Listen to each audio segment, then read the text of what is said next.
اعوذ باللہ من الشیطان اللعین الرجیم، بسم اللہ الرحمن الرحیم، الحمدللہ رب العالمین۔ ناظرین محترم، السلام علیکم ورحمۃ اللہ وبرکاتہ۔ خیر مقدم ہے آپ سبھی کا ہمارے اس پروگرام آل اباؤٹ فاطمیہ میں، جو ایام فاطمی کا ایک مخصوص ایک خاص پروگرام ہے، جس میں ہم گفتگو کر رہے ہیں جناب فاطمۃ الزہرا سلام اللہ علیہا کے مرتبے کی، ان پر ڈھائے گئے مظالم کی، رسول اللہ کی آنکھیں بند ہونے کے بعد جو کچھ بھی آپ کے ساتھ کیا گیا، نہ صرف وہ مظالم جو اہل تشیع علماء نے اپنی کتابوں میں درج کیا، بلکہ وہ تمام مظالم جو دیگر فرقوں کے علماء نے بھی اپنی کتابوں میں درج کیا، اسی پر ہمارا تبصرہ چل رہا ہے، اور خواہر عظمی زہرا رضوی اس گفتگو میں ہمارے ساتھ مسلسل بنی ہوئی ہیں۔ آئیے ان کا استقبال کرتے ہیں۔ السلام علیکم خواہر۔ وعلیکم السلام ورحمۃ اللہ وبرکاتہ۔ خواہر، آپ کا پہلے تو بہت شکریہ کہ اس پورے پروگرام میں آپ ہمارے ساتھ بنی ہوئی تھیں، اور جیسا میں نے پچھلے ایپیسوڈ میں بھی کہا تھا کہ حق گویائی بہت بڑی نعمت ہے، بہت بڑی توفیق ہے جو اللہ ہر کسی کو نہیں دیتا۔ ہم پہلے تو اس کی بارگاہ میں شکر گزار ہیں کہ اس نے اس عظیم کام کے لیے ہمیں چنا، اور پھر میں آپ کی شکر گزار ہوں کہ آپ نے اس کام میں میرا ساتھ دیا، اور نہ صرف یہ کہ ہماری کتابوں سے بلکہ جناب سیدہ کی وکالت آپ نے دوسروں کی کتابوں سے بھی کی ہے۔ اللہ ہی اس کی جزا آپ کو دے سکتا ہے۔ جزاک اللہ خیر۔ جزاک اللہ۔ ابھی تک ہم نے جو بھی گفتگو جناب فاطمہ زہرا کے اوپر ڈھائے گئے مظالم کے اعتبار سے کی ہے، یہاں رسول اللہ کی آنکھیں بند ہوئی اور عالم اسلام ایسے پھر گیا کہ جیسے وہ جناب فاطمہ زہرا کو پہچانتا ہی نہیں ہے۔ وہ مظالم ڈھائے گئے کہ جس پر بہت اچھی ایک حدیث امام زین العابدین کی ملتی بھی ہے کہ اگر اجر رسالت کا تقاضا ہماری محبت کو نہ بنا کر کیا گیا ہوتا تو شاید ہم پر اتنے مظالم نہ ڈھائے جاتے۔ رسول اللہ نے جبکہ آپ اپنے اہل بیت کی محبت کو اپنا اجر رسالت بنا دیا، اس کے باوجود امت مسلمہ نے جو کچھ جناب سیدہ کے ساتھ کیا، ہم نے ان شارٹ ان سبھی کا تذکرہ پچھلے ایپیسوڈ تک کیا، لیکن فدق پر ہم نے کوئی تفصیلی گفتگو نہیں کی خواہر۔ تو میں چاہتی ہوں کہ آج ہم فدق کے اعتبار سے بات کریں، کیونکہ یہ ایک ایسا زخم ہے جو آج تک جناب سیدہ کے ساتھ جڑا ہوا ہے، اور امام زمانہ کے آنے پر ہی انشاءاللہ جو شاید بھر پائے گا۔ یہ فدق اپنے آپ میں کیا باغ تھا؟ ہم میں سے ہی بہت لوگ جو ہے وہ آج بھی اسے ایک باغ سمجھتے ہیں، صرف شاید ایک چھوٹا سا باغیچہ سمجھتے ہیں۔ تو میں چاہتی ہوں کہ آپ اس کی تاریخ بیان کریں، اس کی ہسٹری کیا ہے، یہ اپنے آپ میں کتنی بڑی زمین ہے، رسول اللہ کو یہ کیسے فراہم ہوئی، اور پھر اس کے بعد جناب سیدہ تک کیسے، یعنی ان شارٹ آپ اس کی پوری تاریخ بیان کریں۔ اعوذ باللہ من الشیطان اللعین الرجیم، بسم اللہ الرحمن الرحیم۔ فدق کو اگر ہم غور کریں تو وہ جیسے کہ ہم باغ فدق کہا کرتے ہیں، تو جو یقیناً اہل علم ہیں وہ علم رکھتے ہیں کہ یہ ایک باغ کی طرح نہیں، جو ہم عام طور پر باغ ایک ہمارے ذہنوں میں ہوتا ہے کہ ایک باغیچہ ہوگا، اور باغیچہ کتنا بڑا ہو سکتا ہے، چھوٹا سا ہے کہ چند منٹ میں انسان گھوم لے پورا، لیکن نہیں، یہ ایک باغیچے کی مانند نہیں باغ فدق، لیکن اچھا خاصا ایک علاقہ کہ جس کے ذریعے سے جو آمدنی آتی تھی، اس بات سے ہم اندازہ لگائیں، خود خلیفہ اول کا یہ کہنا تھا کہ جو باغ فدق کی آمدنی آتی تھی اسے رسول خدا صلی اللہ علیہ وآلہ وسلم جنگی اخراجات اس سے پورے کیا کرتے تھے، یعنی کہ اتنا زیادہ اس سے فائدہ یعنی ہوا آپ یہ کرتا سمجھیں تھا کہ ایک وار کے لیے تیاری کرنے میں کتنا مالی اسباب لگتا ہے، مالی اسباب تو لگتا رسول ہے، اللہ پھر جو ہے جنگ کے کھانے پینے کا انتظام، ہر ایک چیز کا انتظام کرنا، یعنی اس اخراجات کو پورا کیا جا رہا تھا کس کے ذریعے؟ باغ فدق کے ذریعے سے جو چیزیں حاصل ہو رہی تھیں، یعنی جو دولت حاصل ہو رہی تھی۔ اور یہ ایسا ایک قریہ تھا، اگر ہم غور کریں تاریخ میں دیکھتے ہیں کہ یہ نہایت زرخیز تھا، اور یہاں پر جو بھی چیزیں پیداواری ہوتی تھی بہت ہی زیادہ بہترین اور پرثمر اس میں درخت تھے، ایسے کہ جو پھلوں سے لدے ہوئے رہتے تھے، ظاہر سی بات ہے تبھی تو اتنی اچھی آمدنی ہوا کرتی تھی۔ اور یہ علاقہ جو ہے مدینے سے تقریباً 140 کلومیٹر کے فاصلے پر ہے، فدق کا جو علاقہ ہے۔ اور اس کے حوالے سے اگر ہم تاریخ میں دیکھیں کہ یہ کس طرح سے رسالت مآب کو ملا ہے یہ باغ فدق کا علاقہ، تو اس میں فتح خیبر کے بعد کا معاملہ ہم وہاں سے شروع کرتے ہیں کہ فتح خیبر کے بعد جو یہودی تھے انہوں نے ایک معاہدہ کیا تھا کہ اس معاہدے کو کچھ دنوں بعد انہوں نے رسول اللہ سے جو معاہدہ کیا تھا اسے ان لوگوں نے توڑا، اور توڑ کر کے یہ جنگ کے لیے آمادہ ہو رہے تھے وہ مشرکین سے جا کر کے مل رہے تھے تاکہ یہ حملہ ور ہو سکے مسلمانوں پر. رسالت مآب کو جب اس کے متعلق معلوم ہوتا ہے تو آپ نے چاہا کہ ان لوگوں کے ساتھ جنگ کی جائے. یعنی دیکھیں کبھی بھی اسلام میں ہم دیکھیں جنگوں کی یہ خوبصورتی رہی ہے کہ کبھی بھی اس طریقے سے نہیں کہ یہ خود پہل کی گئی ہو, بلکہ ڈیفنس میں ہمیشہ جو ہے جنگیں ہوئی ہیں, بچاؤ کے لیے کی گئی ہیں. تو جب رسول اللہ نے یہ دیکھا کہ یہ ٹیم اپ ہو رہے ہیں ہمارے اگینسٹ اور یہ ہم پر حملہ کرنا چاہ رہے ہیں, تب آپ نے جو ہے وہ ارادہ کیا. تو اب جب اس ارادے کی خبر ان لوگوں کو لگتی ہے تو یہ لوگ جانتے تھے کہ, اور ان کے سامنے واضح بھی ہو چکا تھا, خیبر کا معاملہ سامنے ہی تھا, مولا کائنات کی شجاعت ان لوگوں نے دیکھی تھی, تو ایک ہیبت دلوں پر طاری تھی, لیکن اس کے باوجود یہ احمقانہ انہوں نے اقدام کیا. لیکن اب جب رسول اللہ کی طرف سے اس چیز کی خبر ان تک پہنچ گئی کہ ہمارے لیے جنگ کی تیاری کی جا رہی ہے, تو اب ان لوگوں نے پھر سے ایک مرتبہ یہاں پر آ کر کے پشیمانی ظاہر کی ہے, اور ان لوگوں نے چاہا کہ یہ معاملہ ختم ہو جائے تاکہ جنگ نہ ہو, کیونکہ یہ جانتے تھے کہ اتنی ہیبت طاقت والے افراد جہاں پر موجود ہیں ہم ان کا سامنا نہیں کر سکتے. ایک علی مرتضیٰ سے ہی پورا خیبر کا معاملہ پچھلی جنگوں میں دیکھ چکے تھے. تو اب ان لوگوں نے اس کے حوالے سے پیشکش رکھی. پیشکش کیا تھی کہ انہوں نے, یعنی دیکھیں جنگ نہیں ہوئی ہے اور نہ ہی ان لوگوں نے ایمان قبول کیا ہے, نہ یہ لوگ مسلمان ہوئے یہودی, اور نہ ہی جنگ کی, بلکہ صرف انہوں نے ایک پیشکش رکھی کہ جو باغ فدق کا علاقہ ان لوگوں کے پاس تھا انہوں نے بطور تحفہ رسول اللہ کی خدمت میں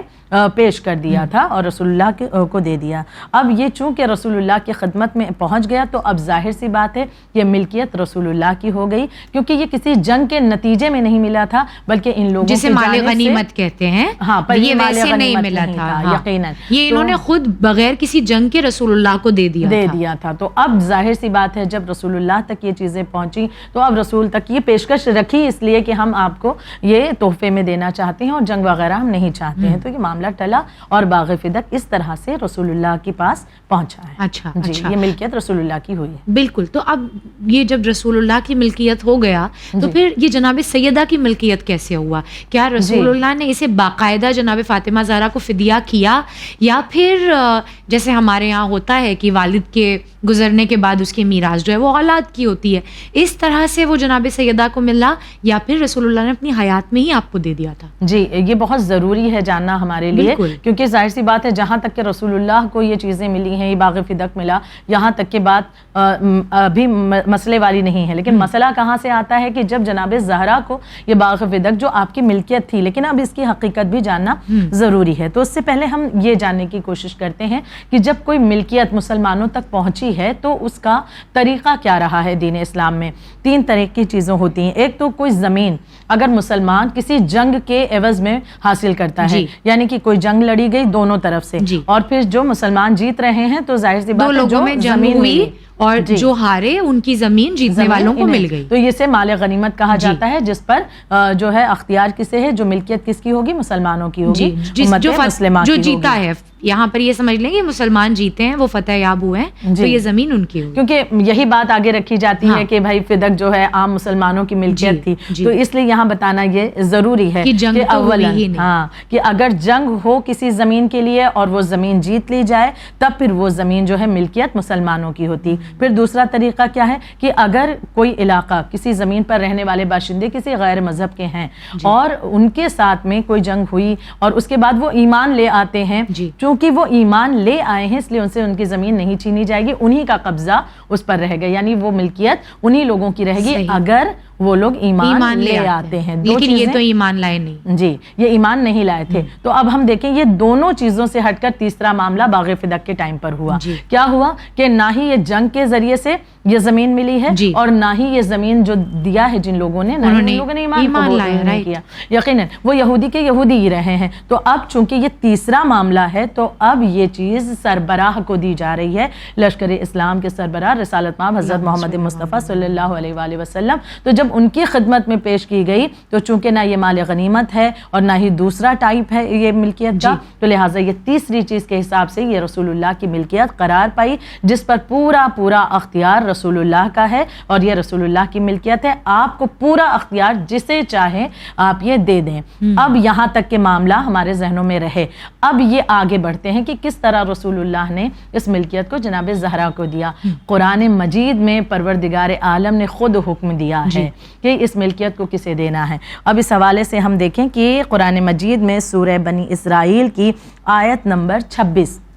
جس میں یہ آیت موجود ہے کہ وَآتِ ذِی الْقُرْبَى حَقَّهُ، اور ذی القربہ کو ان کا حق دے دو۔ تو اب اس آیت کے نازل ہونے کے بعد یہ روایت اہل سنت اہل تشیع دونوں کی کتابوں میں موجود ہے کہ اس آیت کے نزول کے بعد رسول اللہ نے باغ فدق جناب زہرا کو دے دیا تھا، یعنی یہ موجود ہے دونوں کی کتابوں میں۔ کوئی یہ نہیں کہہ سکتا کہ اس آیت کے نزول کے بعد رسول اللہ نے باغ فدق کے لیے فلاں کو چنا ہو، فلاں رشتہ دار کو چنا ہو، یا کسی زوجہ کو چنا ہو، یا کسی عزیز کو چنا ہو، نہیں، بلکہ ہر ایک اس بات پر متفق ہیں کہ یہاں پر یہ جب حکم آیا اس کے بعد جناب زہرا کو دیا گیا۔ اب ہم اس کے حوالے سے ایک ریفرنس دیکھیں، اور وہ بھی اہل سنت کی کتابوں سے ہم دیکھتے ہیں کہ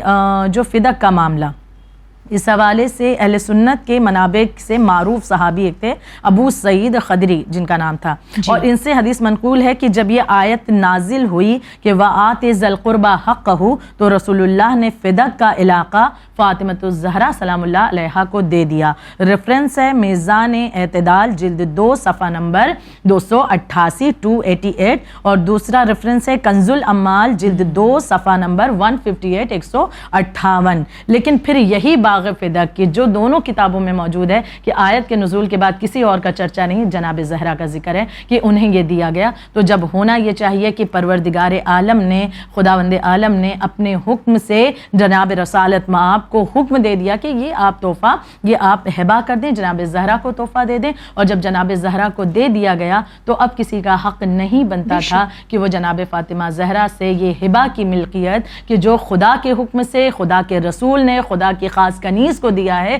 وہ ان سے چھینے۔ تو یہ تاریخ ہم دیکھتے ہیں کہ اس طرح سے ملکیت جناب زہرا تک پہنچی۔ ریفرنس تو بہت کچھ ہیں، یقیناً غیروں کی بھی کتابوں میں ہیں، اہل تشیع کی کتابوں میں بھی ہیں، لیکن میں نے چند کا ذکر کیا ہے تاکہ اگر انہیں بھی ہم جائزہ لے لیں، ہمارے دوسرے برادران دیکھ لیں، تو یقیناً ان کے پاس جواب موجود ہوگا۔ اور یہ تو پھر بھی ہم احتیاطی طور پہ کہتے ہیں نا خواہر کی اللہ کے حکم پہ، ورنہ یہ بات تو عیاں ہے اور اس پر پورا عالم اسلام متفق ہے کہ رسول اللہ کوئی عمل اللہ کے حکم کے بغیر کرتے ہی نہیں تھے، انجام ہی نہیں دیتے تھے۔ یہ تو ہم پھر بھی احتیاطی طور پہ جو ہے وہ کہتے ہیں یقیناً، تاکہ ایک یاد دہانی ہو جائے۔ تو میں اگر آپ سے یہ پوچھوں خواہر کہ جب رسول اللہ نے یہ فدق اس آیت کے نزول کے بعد جناب سیدہ کو ہدیہ کیا، تحفے میں دیا، تو یہ کیا آپ کی نیت اس میں یہ تھی کہ اہل بیت اطہار کی زندگی کچھ آسان ہو جائے، یا پھر اس میں کوئی اور ہدف، کوئی اور مقصد تھا؟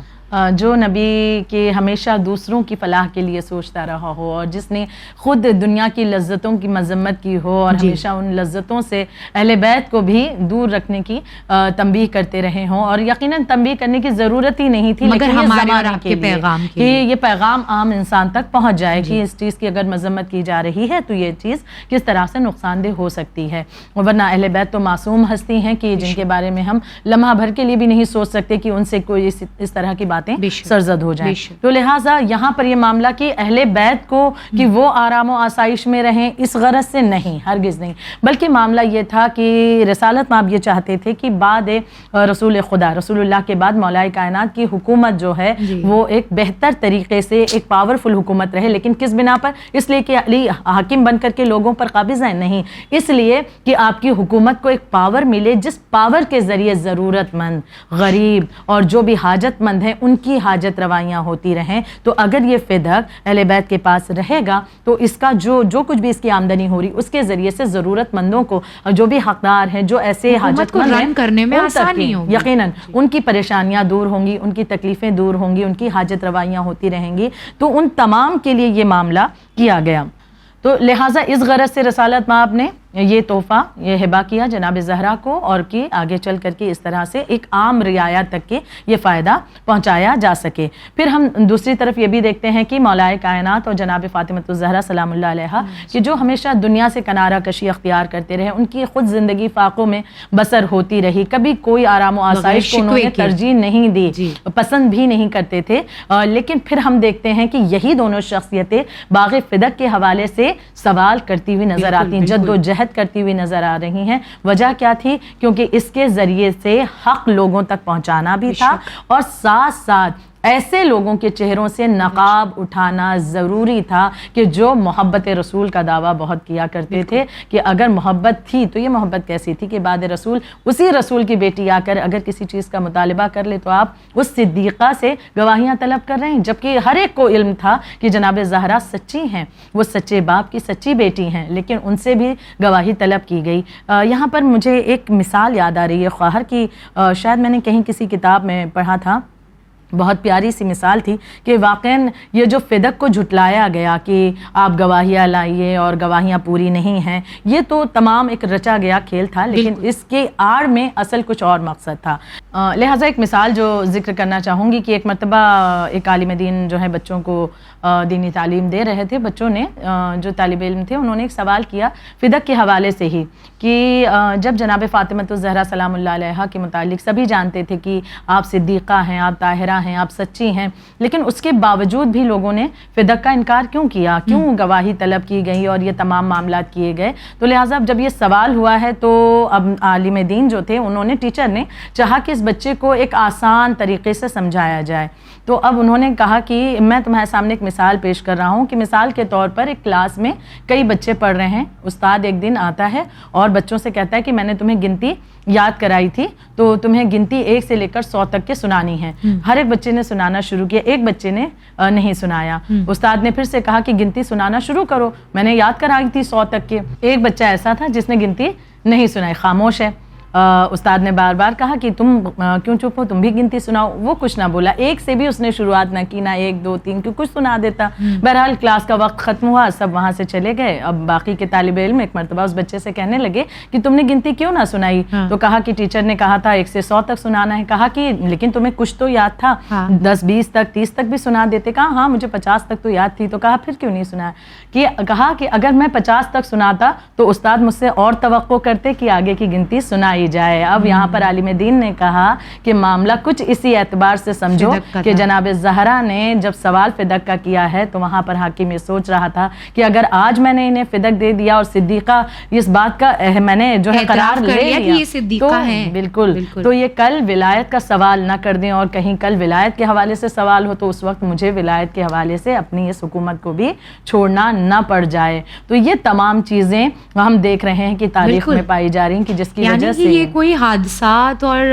سب کچھ ایک پلاننگ کے پلانڈ پروپیگنڈا تھا پورا، اور جس کے ہمیں آثار رسول اللہ کی حیات میں ہی دکھنا شروع ہو گئے تھے۔ اور پھر وہی بات ہے کہ ہم چاہیں اپنی آنکھیں بند کر لیں تو اس سے حقیقت نہیں تبدیل ہوتی۔ تاریخ کے سینے میں سب کچھ محفوظ ہے اور الحمدللہ رہتی دنیا تک چاہے ایک ہی کیوں نہ ہو مگر حق گویائی کی توفیق اللہ کسی نہ کسی کو دیتا ہی رہتا ہے۔ جب جناب سیدہ نے بھی مطالبہ کیا تھا کہ فدق مجھے لوٹایا جائے، میری ملکیت ہے اور مجھے ورثے میں ملا ہے، تو سامنے والے نے، حاکم نے یہی جواب دیا تھا کہ رسول اللہ سے میں نے حدیث سنی ہے کہ ہم گروہ انبیاء کوئی وارث نہیں چھوڑتے ہیں، کوئی وراثت نہیں چھوڑتے ہیں۔ تو اس حدیث میں، میں یوں کہوں اس جھوٹی حدیث میں کس حد تک سچائی ہے؟ اور اپنے خطبے میں بھی جناب سیدہ نے بہت بہترین مثالیں دی تھیں قرآن سے اس کو ریفیوٹ کرتے ہوئے۔ ہمارے علماء دین نے اس پر کتنی تحقیق کی اور کتنی دلیلیں پیش کی ہیں اس بات پر کہ رسول اللہ نے یہ وراثت میں جناب سیدہ کو دی تھی اور اس حدیث میں کوئی سچائی نہیں ہے۔ اولاً تو یہ معاملہ کہ جب رسول اللہ کی آنکھ بند ہوتی ہے تو اس کے بعد ہی یہ نعرہ بلند کیا گیا کہ ہمارے لیے اللہ کی کتاب کافی ہے اور ہمیں حدیث کی ضرورت نہیں۔ ہم نے گزشتہ ایپیسوڈ میں اس حوالے سے بات بھی کی تھی۔ تو جب یہ کہا گیا کہ ہمیں حدیث کی ضرورت نہیں، حدیثوں کو بیان نہیں کیا جا رہا، حدیثوں کو بین کیا گیا، 500 حدیثیں جلائی گئی تھیں، حدیثیں گڑھی جانے لگی تھی بعد میں، یہ تمام تر چیزیں ہم دیکھ رہے ہیں کہ حدیثوں کو جب ضرورت نہیں یہ کہہ دیا گیا تو اب آپ کیوں سہارا لے رہے ہیں حدیث کا؟ اب یہاں پر حدیث کا سہارا کیسے لیا جا رہا ہے کہ جب اللہ کی کتاب کافی ہے تو اللہ کی کتاب سے بات نہ کر کے بلکہ یہاں پر حدیث رسول کا حوالہ دیا جا رہا ہے، وہ بھی ایسی حدیث کہ جو اس سے پہلے کبھی کسی نے نہیں سنی تھی۔ پہلی مرتبہ ان حاکم کے زبانی ہی لوگوں کے سامنے یہ بات آئی کہ کہ رسول اللہ نے اس طرح کی باتیں کی ہیں کہ انبیاء اپنا وارث نہیں رکھتے. تو یعنی کہ یہ اولاً تو پہلی چیز یہی بات خارج ہو جاتی ہے دعویٰ کہ اگر حدیث کو آپ نے بین کر دیا, حدیث پسند نہیں تھی اور اللہ کی کتاب کافی ہے, تو پھر حدیث کا سہارا کیوں لیا. پھر دوسری چیز یہ کہ کوئی معتبر ایسا راوی ہوتا کہ جو سہارا دیتا, جو سپورٹ کرتا, ہاں میں نے سنی ہے, ایسا بھی خود بقول ان کے کہ کوئی ایسا نہیں ہے, میں نے خود رسول سے اکیلے میں سنی ہے. جی, تو یہ چیزیں بھی اس اعتبار سے. پھر یہ جو کہا جاتا ہے کہ یہی سوال کہ ہاں رسول اللہ کے متعلق کہ پیغمبر اپنا وارث نہیں چھوڑتے اور ان کا کوئی وارث نہیں ہوتا, اور جو ہم چھوڑ جاتے ہیں وہ کیا ہے, وہ صدقہ ہوتا ہے, یعنی بقول ان کے کہ انہوں نے کہا کہ انبیاء وارث نہیں چھوڑتے, جو کچھ چھوڑتے ہیں وہ صدقہ ہوتا ہے, اور صدقے پر اہل بیت پر جو ہے صدقہ حرام ہے, اس لیے اس پر ہمارا حق ہے. یعنی بڑی ہی شاطر طریقے سے یہ تمام چیزوں کو پیش کیا گیا تھا کہ اسے اس طرح سے صدقہ بتا کر کے چت بھی ہماری ہو جائے, پٹ بھی ہماری ہو جائے. تو یہ تمام چیزیں پیش کی گئیں. اور دوسری بات یہ کہ نہ انبیاء کو یہ اختیار کی یہ چیزیں پیش کی گئیں ان کے ذریعے کہ انبیاء کو نہ یہ حق حاصل ہے کہ وہ وراثت لیں اپنے باپ داداؤں سے, اور نہ وہ وراثت اپنی چھوڑتے ہیں, نہ میراث وہ چھوڑتے ہیں. اور یہ دونوں چیزیں بھی جو ہے بالکل جھوٹی نظر آتی ہیں. کس حوالے سے, اگر ہم تاریخ میں دیکھیں کہ رسول خدا صلی اللہ علیہ وآلہ وسلم نے بھی اپنے باپ داداؤں کی میراث حاصل کی ہے. کئی چیزیں بلکہ کنیز بھی حاصل کی ہے کہ باپ داداؤں کی میراث, آپ کے بابا جناب عبداللہ کی وراثت آپ کو ملی ہے. تو اب اگر یہ چیز ہوتی کہ انبیاء کو حق نہیں ہے کہ وراثت کو اپنے باپ دادا کی لیں, تو رسول اللہ نے پھر وراثت اپنے بابا کی کیسے لی, انہیں وہ چیزیں کیسے ملی؟ اولاً یہ چیزیں. دوسری چیز کہ جناب زکریہ کے حوالے سے ان کی دعا جو کہ قرآن مجید میں بھی موجود ہے کہ انہوں نے خداوند عالم کی بارگاہ میں اپنے اموال کی حفاظت کے لیے ایک وارث مانگا تھا, اور اس کی پوری تفسیر اگر پڑھیں تو بات واضح ہو جائے گی کہ وہاں پر جو لوگ جوڑتے ہیں کہ نہیں انہوں نے ایمان کی دولت کے حوالے سے وارث مانگا تھا, نہیں, وہاں پر بالکل واضح ہے کہ اموال کے حوالے سے جو کچھ چیزیں اللہ نے ملکیت انہیں دی تھی اس کے حوالے سے وارث مانگ رہے تھے. تو جب اللہ کا نبی وارث مانگ رہا ہے اور وہ وراثت ان کے وارث میں جو ہے آگے پہنچائی گئی تھی, سردار انبیاء پھر اگر وارث چھوڑتا ہے تو کیا دقت؟ بالکل. اور یہ قرآن پر ایک ہم کہیں کہ بہت بڑا ایک الزام نعوذ باللہ لگانا ہوا کہ وہی قرآن مجید اگر ایک نبی کو اختیار دے رہا ہے کہ وہ اپنے وارث کو اپنی میراث دیں, وہی قرآن مجید رسول اللہ کے لیے یہ نقطہ نگاہ پیش کرے کہ نہیں رسول اللہ کو حق حاصل نہیں ہے, تو یہ باتیں بھی اپنے آپ میں بالکل جھوٹی نظر آتی ہیں. اس حوالے سے کچھ اور چیزیں آپ کے سامنے پیش کرنا چاہوں گی. اور اگر ہم تاریخ کا جائزہ لیں خہر, تو ہم دیکھتے ہیں کہ جو ایک بات پیش کی گئی کہ وراثت نہیں ہوتی, امت کا اس پر اختیار ہے, امت کا حق ہے. تو اگر ہم پہلے خلیفہ سے لے کر کے فدق کی بقیہ آگے تک کے معاملات کو دیکھیں, کتنے اتار چڑھاؤ آتے رہے ہیں, تو ایک ہی بات پر کیوں نہیں سب رکے ہوئے تھے, کیوں نہیں ڈٹے ہوئے ہیں؟ اگر معاملہ یہ تھا کہ بھائی امت کا حق ہے تو وہ امت تک ہی پہنچتا رہتا ہے, لیکن ہم بالکل الگ طریقہ دیکھتے. تو فدق کے حوالے سے بھی ہم یہی اتار چڑھاؤ دیکھتے رہے کہ کبھی حکومت کے پاس رہا, کبھی وہ مروان کو دے دیا جاتا ہے. پھر اس کے بعد میں ہم دیکھتے ہیں تیسرے خلیفہ کا دور جب ختم ہوا اور مولا کائنات کا دور خلافت آیا, تو اس وقت مولا علی نے فدق نہیں لیا. آپ چاہتے تو حکومت تھی, تو اختیار تھا آپ کے پاس, لیکن آپ یہ فدق لے لیتے, لیکن نہیں. بلکہ ہم اس حوالے سے ایک حدیث بھی دیکھتے ہیں کہ امام رضا علیہ الصلوۃ والسلام بیان فرماتے ہیں کہ جب کسی نے پوچھا کہ اپنے دور خلافت میں مولا کائنات نے فدق حاصل کیوں نہیں کیا, واپس کیوں نہیں لیا, تو اس کا جواب انہوں نے دیا کہ ہم اہل بیت اطہار اپنا حق واپس لینے نہیں بلکہ لوگوں کو ان کا حق دینے آتے ہیں. اور پھر مولا کائنات کے ٹائم پیریڈ تک کہ اسلام اتنا زیادہ زخمی ہو چکا تھا اور ایسے ایسے مسائل اس میں تھے, سانس ہی نہیں لینے دی انہوں نے امیر المومنین. وہ تین گروہ جو ہم باقاعدہ جن کا ذکر کرتے ہیں کہ جو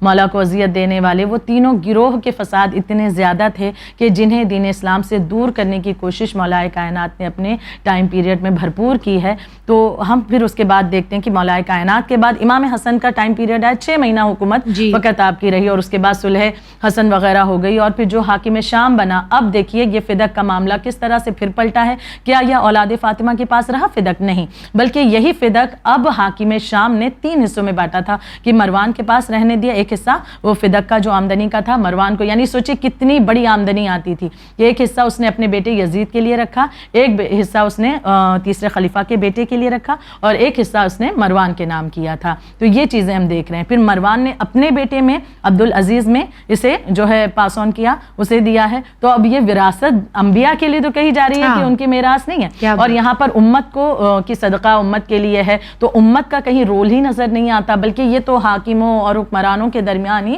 فدق جو ہے گھومتا رہا. عمر بن عبدالعزیز تک پہنچتے پہنچتے تب جا کر کے یہ معاملہ کہ پانچویں امام کا دور آتا ہے، اور عمر بن عبدالعزیز بنی امیہ کا بہتر خلیفہ، اس نے یہ باغ فدق پانچویں امام کو لوٹایا تھا. لیکن اس کے جانے کے بعد پھر سے یہی باغ فدق جو ہے پھر سے چھین لیا گیا اور اولاد فاطمہ کے پاس نہ رہا. بنو عباس کی بھی زیادتیاں جاری رہیں، یہاں تک کہ آج تک کی یہ فدق اولاد فاطمہ کے ہاتھوں میں نہیں ہیں. تو یہ فدق کی ایک تاریخ ہے جو ہم دیکھ رہے ہیں کہ اس حوالے سے یہ سلسلہ چلتا رہا. اگر ایک ہی بات پر تھے کہ وراثت نہیں ہے نبی کی، لوگوں کا حق ہے، تو لوگوں کو کہاں ان کا حق ملا؟ فدق کب لوگوں کے پاس رہا؟ فدق تو چھین چھین کر حکمرانوں کو پاس دیا جاتا رہا. انہوں نے اس کے ذریعے سے اپنی جو ہے آرام کے ساتھ اپنی زندگی کو آسان کیا، آرام و آسائش میں گھومتے رہے. تو ایک مرتبہ جاننے کی کوشش کریں کہ یہ تاریخ فدق ہے کیا. بہت سے حقائق انشاءاللہ لوگوں کے سامنے آ سکتے.